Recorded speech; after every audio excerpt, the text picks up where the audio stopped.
In the English-speaking world, fairy tales and folklore play a huge role in both the language and our general outlook on life.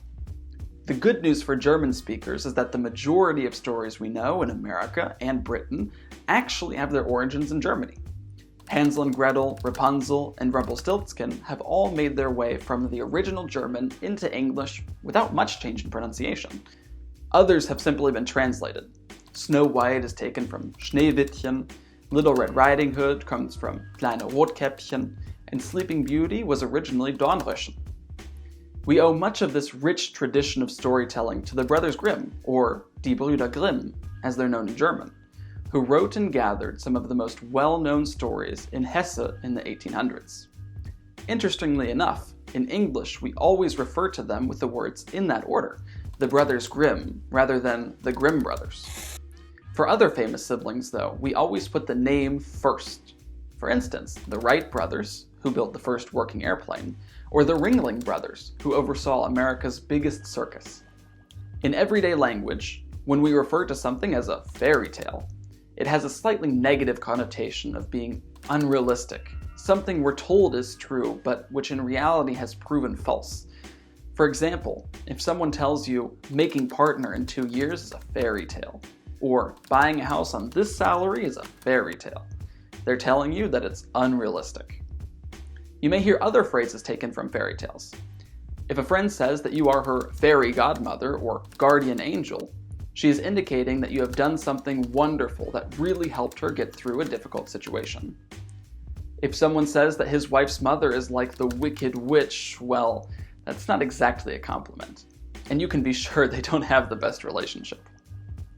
We also say to cast a spell, which means to enchant, bewitch, or influence others. For instance, that girl must have cast a spell on me. I can't stop thinking of her. Another useful phrase is to wave a magic wand, which means to quickly and easily make things the way you want them to be. You could say, it's naive to think you can just wave a magic wand and instantly become rich.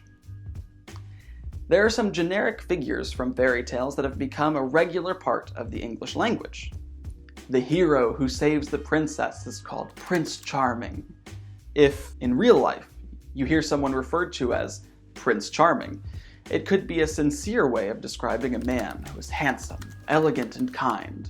Or it could be a sarcastic joke about someone who thinks themselves handsome, elegant, and kind, but in reality has none of those qualities. For example, what do you think of our new boss? Oh, he's a real Prince Charming.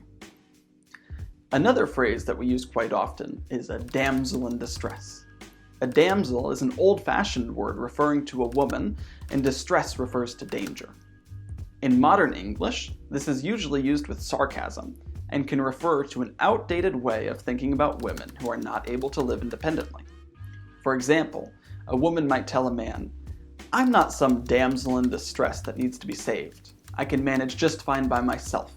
Thank you. Finally, just like in German, there are two very particular phrases that begin and end many fairy tales, which we all learn as children. Es war einmal in German becomes once upon a time in English. If someone asks you how you met your partner and you begin with once upon a time, you'll be sure to get a laugh.